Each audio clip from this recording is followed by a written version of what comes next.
García Colibrí, gracias por estar con nosotros de la radio jornalera de Crescent Houston. Crescent es una organización que desde los 80s ha sido una voz para la comunidad migrante and for the people of color. And so we are very grateful that they have opened up this platform for people like yourself, artistas, people about our culture and our community. De nuevo, gracias. Y tienes una pieza para nosotros. Sí, voy a empezar con un poema bilingüe que se llama Soy del otro lado, I'm from the other side. Soy del otro lado, del lado bravo, del lado tuyo, del lado izquierdo, donde tengo el nido para tus abrazos. Soy del otro lado, donde los muros son las sombras que persiguen a los policías que defienden a los tiranos del mercado. Y el sol está a nuestro lado, el lado de la tierra, el lado de las lágrimas con sus sonrisas, el lado de la luna llena y vacía, el lado que es combustible para las estrellas, el lado donde somos íntegros, el lado que divide a las bestias, domándolas con nuestra luz. Soy de ese lado que nos abriga contra la rabia del dinero. Soy de ese lado con sus 6 direcciones y sus 7 espacios, donde los abrazos abren cielos y puertas, donde los llantos espantan a las fronteras y las mujeres nos dan su espalda para cargarnos y sobrevivir. Soy de ese lado donde nuestros desaparecidos reaparecen. Soy del otro lado, del lado tuyo, del lado bravo, del lado izquierdo, donde tengo un nido para tus abrazos.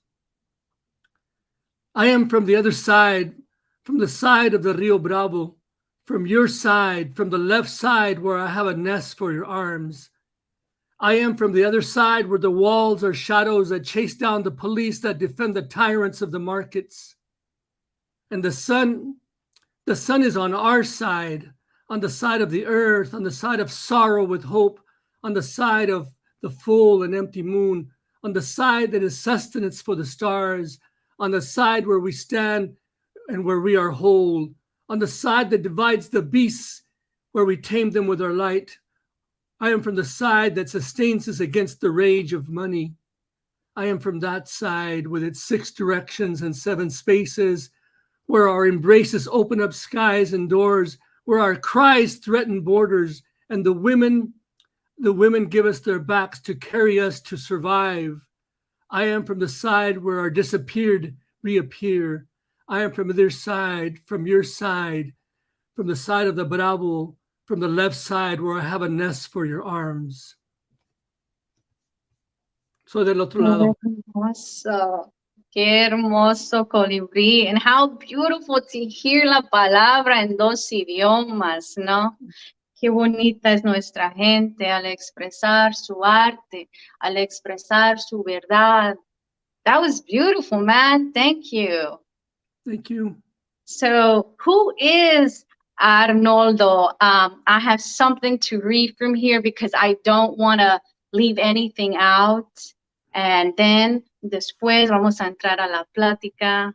So, aquí mi hermano Arnoldo García Colibrí, he currently lives in San Francisco, Califas, but originally he's from the deep south of Texas. He combines visual arts, music, spoken word, and poetry in his work as a culture maker. Arnoldo is also a musician in Mexican traditions as a poet, writer, and editor. His work has been featured in the online literary journal La Bloga and is a featured poet in different cultural and political gatherings. He opted for the International Forum Defending the Displaced, Border Justice, and Migrant Rights, convened by UC Berkeley's The Othering and Belonging Institute. Arnoldo's poetry is featured in the new book, Painting the Streets, Oakland Uprising in a Time of Rebellion, with photographs, essays, and poems documenting the explosion of anti racist and racial justice graffiti art and murals that hit the walls and the streets of Oakland in outrage over the police murder of our brother George Floyd. Arnoldo co-founded Editorial Chingao and has helped publish the two collections of poetry featuring diverse poets in Chicoria, Words, Rants, Poems Together, and Poets Against War and Racism, Poetas contra la Guerra y el Racismo. He is also the editor and publisher of forthcoming series of chapbooks that will bring new writing by Chicano, Chicana, Palestinian, and indigenous poets in North America. Qué chingón. But you do a lot. You are highly gifted. So, de nuevo, thank you for being here. I'm excited. Tú y yo platicamos como hace unos 6 meses, right? Y me mandaste el editorial, los 15 poemas and the artwork, and it was, that's what's connecting a lot of us, el arte, la palabra, right? Es un trabajo muy, muy importante. How did you get involved with la palabra? How did poetry come to you? Well, I started writing poetry because of the educational system that I came out of. I really didn't know how to read or write very well, even though I was a good student. I loved reading books, but having my own voice, the educational system didn't give me my own voice. So when I met, there was some people like Tomas Ibarra up in the Northwest. He's also from Texas. I believe he lives in San Antonio right now. Raul Salinas, who was an ex-Pinto, also from Texas, who was one of my early mentors as a young man. And there's a few other, Chicana activists that were in the Chicana movement and farm worker movement, and being introduced to different writings of Chicano and Chicana poets. And that's what encouraged me to write about my experiences in the fields as a migrant farm worker, writing about dreams and visions and longings that I had or that I have had in unity with other people in groups and organizations and movements, right? And being able to express that. So that's how I started writing, right? As not being able to what's now known as writer's block. There's no such thing as writer's block. What we call writer's block, I call institutional block.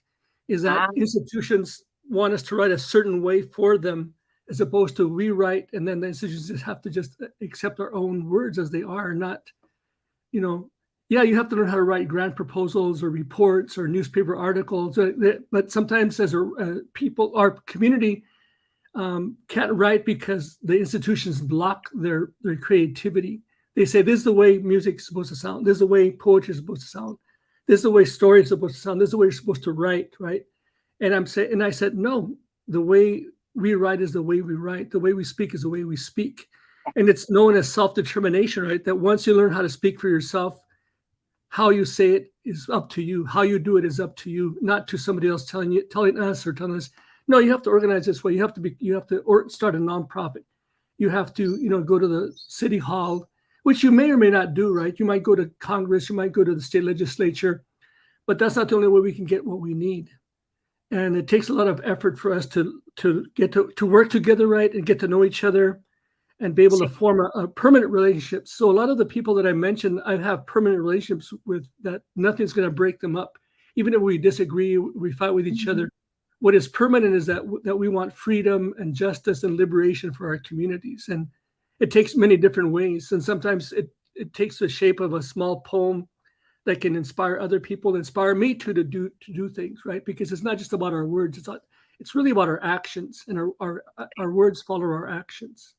Yes, I agree. The same for me as a migrant, as a mujer. Uh, la poesía era mi voz interior, right? It was like I was writing, but I was keeping everything here because, you know, we weren't allowed to express ourselves in Spanish. We weren't allowed to really be ourselves. Our identity was hidden all the time. No nos podíamos ver mexicanos, right? So yeah, it was in my 20s when I was like, no, necesito hablar de estas cosas, porque es lo que estoy viendo yo en mi comunidad.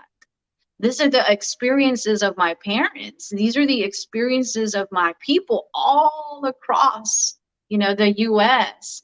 And I think that art is a very, very important platform para encontrar nuestras voces, para rescatar nuestras verdades, para poder to be able to tell our stories in our own words, ¿verdad?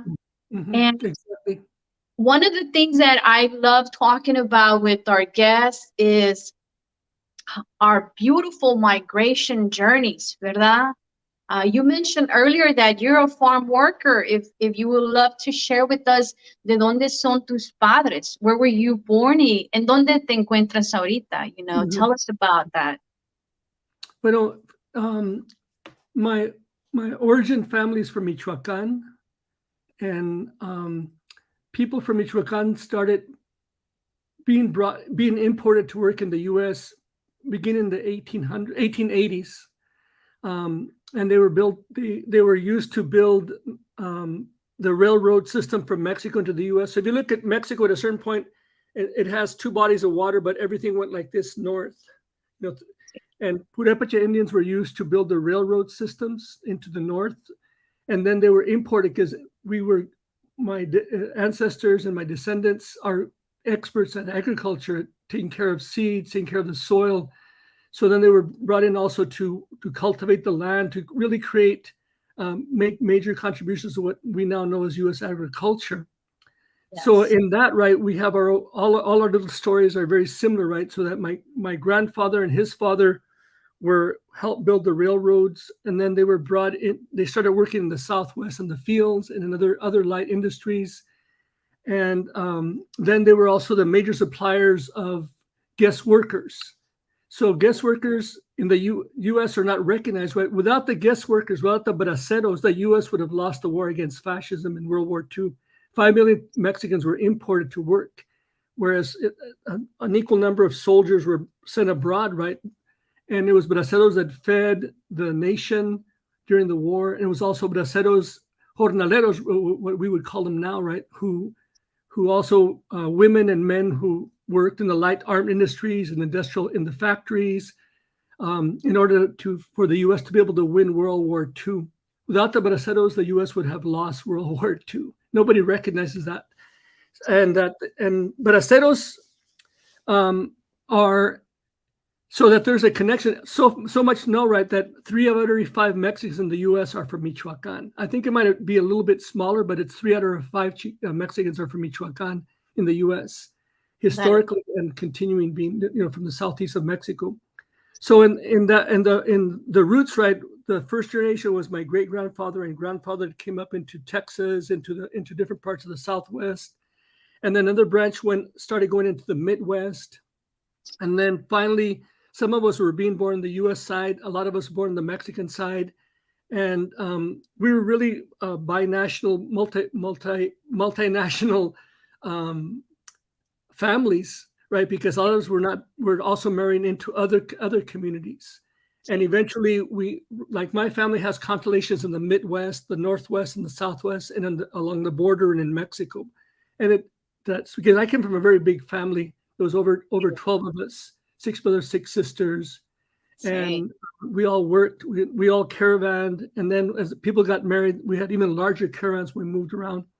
One of the reasons we ended up staying on the U.S. side of the border was that one season, when the harvest ended, we packed up. We were at a migrant camp, and we packed up to leave the next day, right? And everything was ready, and we got up really early the next morning. But when we opened the door to get into our pickups and cars and stuff. There was 5 feet of snow outside. So that was the first year we were forced to stay in the north, right? Not Wow. against our will. And then Sí, that changed the cycle of our migration, right, between Mexico, South Texas, the Rio Grande Valley is where I'm from, sí, and the Northwest and the Midwest. And then families started staying. Sometimes where they marry, things happen and they stop staying. So then we ended up having 3 major constellations of families because we're a very big family to begin with. We have 3 sí, constellations. sí. So Qué bonito. todos trabajamos de niños. Yo trabajé. I can tell you what crops I didn't pick as opposed to what crops I did pick. It's easier And that you way. picked with your parents? Yeah, with my parents, my grandparents, yeah. When I was a little kid, like I would make. I was too small to carry a sack of cotton because I'm in largos, right?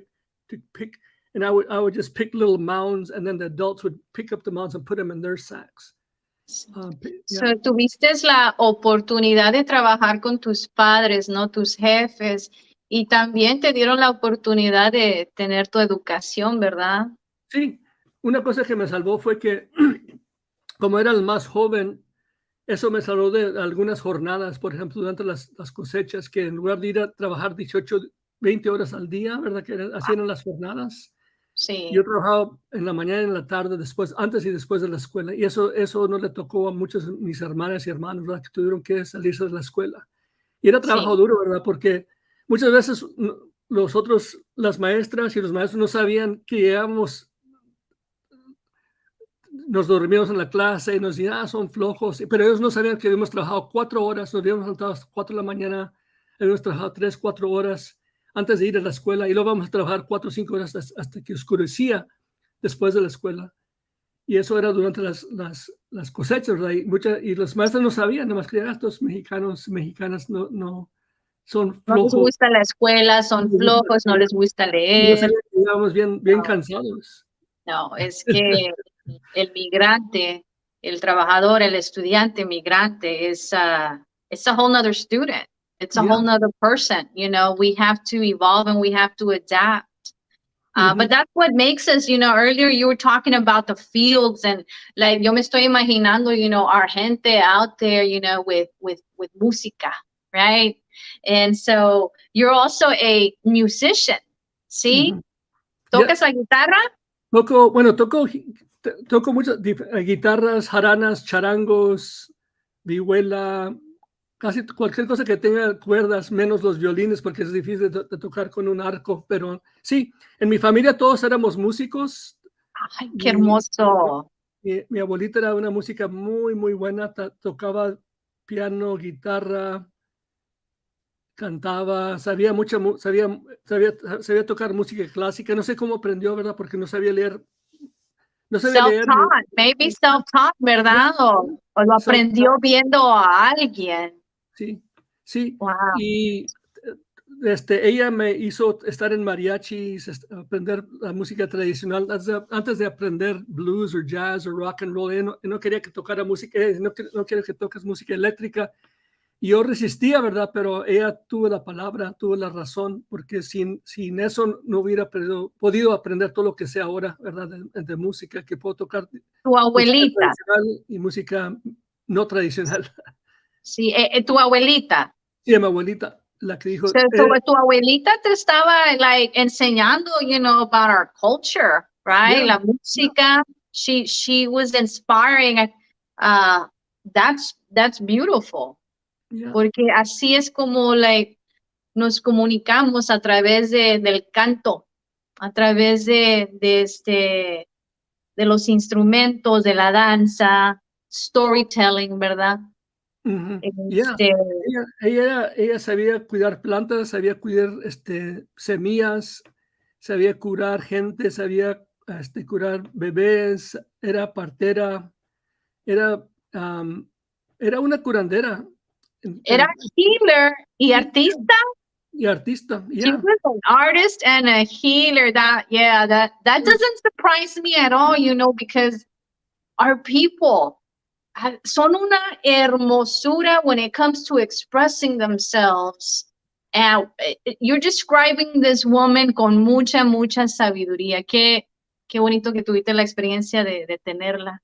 Sí, sí, sí, era muy, muy sabia y también muy, muy protectora. Una vez, un gabacho, a white guy, se acercó con una carabina y nos tiró sobre la cabeza, así, ¿verdad? Y ella estaba a un lado y ella fue y enfrentó al hombre. Ella bien chaparrita y él era bien alto y se le puso así, gritándole en español y en inglés y también echándole maldiciones, diciendo qué piensa que está haciendo. Y lo asustó, ¿verdad? Porque ella lo empujó así y no se dejó y porque ella nos defendió, ¿verdad? Y así era ella, era muy mujer brava Era guerrera. y guerrera. Guerrera, Guerrera, mexicana. You sí, know, we have to protect our family, our children, our homes. yeah, It's just, it's in us. It's part of us. yeah, No, sí, sí, qué hermoso esos relatos, esos cuentos de tu familia, about your journey. And I gather, you know, platicando contigo, of reading about who you are, your website, you use el arte as, what do they call it? Artivism, as yeah. part of your activism, ¿verdad? El trabajo que tú haces en la comunidad. I mean, the awareness that you're bringing about just a poem that you open up, you know, talks about a lot of things that are happening, ¿verdad? Yeah. And I think that that's amazing, and that we should continue to use these gifts that we have to bring awareness about these important causes. Tell me, are there any organizations? Are there any community work that you're involved with? Well, there's three things that I do, right? One is I do music and poetry. I perform with a group and also individually. I'm also a member of the East Side Arts Alliance, the cultural center that's here in East Oakland. Um, um, and they're the ones who co-published the book, The Painting the Streets in the Oakland at Time of Rebellion with Nomadic Press. And then I also work as a volunteer. We have a group of Zapatista supporters, Chiapas Support Committee, that we raise money. We support autonomy projects in Chiapas that we do. And we also do a lot of demonstrations, picket lines. For example, right now the Chiapas is on the brink of a civil war, right? There's a lot of right-wing paramilitary groups that are attacking the Zapatista communities. They're shooting at them. They're killing people. They're burning down houses, warehouses, hospitals, clinics, stores. And we are making a really big call and a big noise to denounce the Mexican government's complicity in the attacks and telling them to stop the attacks, to dismantle the paramilitary groups right now. Sí. There was an international mobilization just a couple of weeks ago, actually at the beginning of June. We're almost at the end of June now. And there was like 20 cities in the US and about 500 cities across the world and hundreds of cities in Mexico that had mobilizations to denounce the violence against Zapatistas, indigenous communities taking place in Chiapas and other parts of Mexico. So that's what I do, right? And I think that everything that we do, that we've done, if you're organizing, right, what are we organizing for? I'm organizing so that people have access to clean air, clean water, clean soil. And what does that mean? When you have that, you have knowledge, you have wisdom. If you figure out, yeah, we really got to take care of Mother Earth wherever we're at, those four things, because that's what connects. If we can't have clean air, we can't have clean soil, then we can't have clean water. And clean water is the key to life. Without water, we're all dead. And then, so all our efforts really, when I'm organizing, right, what do we want? We want my community, everyone, to have access to art, to culture, to books, to music, in order for them to express their spirit, their energy, their powers. And everybody has a story to tell. Everybody is a poet. Everybody has something important, brings something important to the community. Everybody, there's no exceptions. Everybody is important. Everybody has to be included. If we don't, we cannot make the kind of changes that I know that you dream of, that I dream of. Yes. To demilitarize the border, to stop criminalizing our young people and older people too, so that we have affordable housing, so that we can stop like a lot of the heat waves that we're going through in our different regions of the country. Right, all the stuff is connected, And we have to Sí, just slow down. We have to slow down, but we can't slow down because the capitalist system makes us rush. We have to work 8 hours, 12 hours, 16 hours, have 2 or 3 jobs to survive, right? And then that's one culture. Culture just means this is how we do business around here. And yeah, the culture I'm is the way we do business around here is that we take our time, we share our words, we share our dreams, we dance a little así bit, es, we dance, así we party es. hard, we work hard Yeah, too. Unfortunately, yeah, sometimes we work too hard and too much. We don't have time to dream. We're just too tired. But to make those changes right requires that somebody has to say no at some point in their lives, no to what's happening around them. And that no can be small, it can be big. It just can be say, I'm just going to spend time with my family and, forget I lose money or whatever it is, right? Because that's what it's all about. sí, And it's not sí, about that. It's about, and it's survival is not the story we tell right now. The one I'm saying about survival, that's not our story. That's the no, crisis that we're going through. That's not our crisis. And that's not our community. sí. Yeah, all the stuff, it's not Arnoldo, ours. I'm sorry to interrupt you. We're running out of time. We have about 5 minutes left, pero estoy de acuerdo con todo lo que acabas de decir, hermano.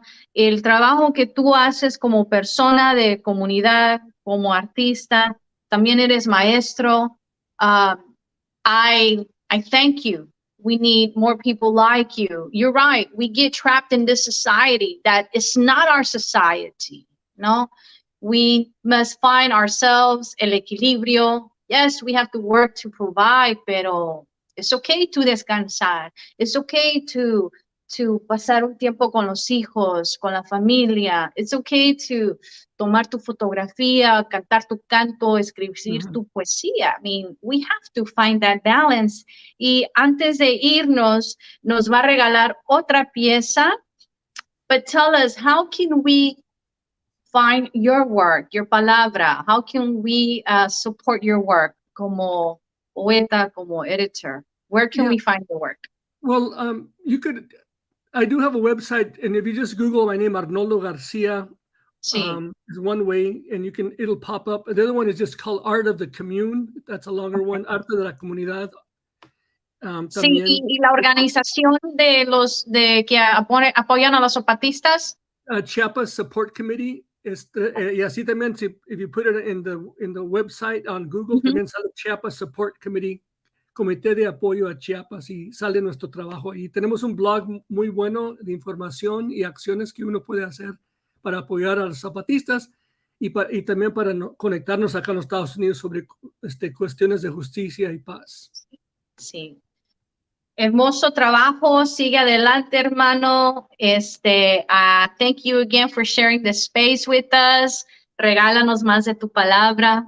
Ok, voy a terminar con es un poema que se llama My Land, va a ser en inglés, My Land, My Earth. My country is the smallest country in the world. My country fits inside 1/100th of one molecule in a touch between one strand of DNA.